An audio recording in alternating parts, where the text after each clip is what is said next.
I'm a therapist for password addicts. This is a bigger problem than people realize here as how to solve it. I first got my start in treating crypto addictions because I was a compulsive gambler myself. It started as just gambling. But then I got addicted to cocaine, alcohol, exercise, crime. I've been in recovery for 16 years. And I'm glad crypto wasn't around then. My father was also a compulsive gambler and an alcoholic. One day, I woke up and looked at myself in the mirror, and I saw him looking back at me. I never thought I would become my father, but there he was staring back in my face. I knew I had to do something about my life, and I've now been in recovery. I mostly treat gamblers at Castle Craig, a residential drug and alcoholic rehabilitation clinic in Peeblesshire, Scotland. 7 years ago, I treated the center's first patient with a crypto problem. Since then, I've treated around 100 more patients. It's a much bigger problem than it realized. At the moment, the center has about 60 patients, and I would say that about 10 of them have some problem with crypto. There are about 2.3 million people in Britain trading cryptocurrency. In my estimation, somewhere between 5 to 10% of them will have a problem with crypto addiction. Down the road, that's 115,000 people, minimum. A crypto addiction starts like any other gambling problem. When you are regularly trading, the excitement of it rewards the pleasure-seeking part of the brain.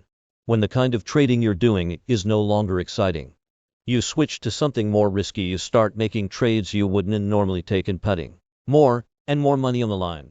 And then our brain says, I really like that. I want more and more. People with trading problems are often reluctant to admit that a cryptocurrency problem is gambling addiction. Cryptocurrency has more of a healthy and prestigious label to it than traditional gambling. But regardless, it's a gambling addiction, and we treat it that way at the center. Trading addiction can be very dangerous on its own, but it also makes you vulnerable to developing further addictions. For instance, a friend of mine is a financial advisor and is trading regularly. He used to stay up for days and days without sleep, so that he said, when that wasn't enough, he got into traditional gambling and sports addiction. It can be what we call a hidden addiction. If you're doing well, we want to tell everyone about how much money we're making.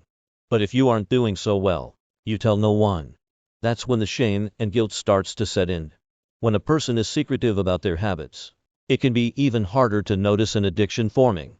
Alcoholism or drug addiction are usually easier to see, but you can't see a compulsive gambler as easily. Crypto problems in particular can be difficult to recognize because some people view a trading addiction as a good thing. Family and friends may brush off the problem, thinking the person is simply being a dedicated businessman. Also, cryptocurrency isn't highly regulated. If someone scams you, there is very little you can do about it. So every time someone makes a trade, they are potentially making a risky gamble. Irritability. Look for erratic emotions. If you notice someone is much quicker to snap at you, even over little things, it could be an early sign of a problem. Isolation. Withdrawing from people and telling white lies can be a sign of a problem. For instance, a person may miss social events to look at the prices. They may react poorly if they are separated from their phones and can't access trading apps. Lack of self-confidence. If a trader starts performing poorly, or has lost control of their trades, their self-worth may plummet. Changes in self-confidence could be a sign that something is wrong. Cross-addiction. It's very common for people with addictions to turn to another addiction. I often see people with crypto problems use cocaine or speed to stay up longer and do more trades. But it can be any type of addiction, even exercise addiction. Self-harm, suicidal thoughts. Gambling addicts are 3 times more likely to attempt suicide. Often crypto addicts have already lost so much money and feel embarrassed. When people are at an extreme low point, they frequently think their situation is only going to get worse. Illegal acts. You may notice people emptying family bank accounts to fuel their trading habits. They may take jewelry or other valuables. Or it could be more extreme. I had a patient here 9 months ago who lost £1.5 million. He was very desperate. So he stole £1 million in Bitcoin from his workplace. And now he is going to prison. It's not uncommon that people are stealing to try and recuperate the money they lost. If you have or know someone with a crypto trading addiction, there are many ways to get help.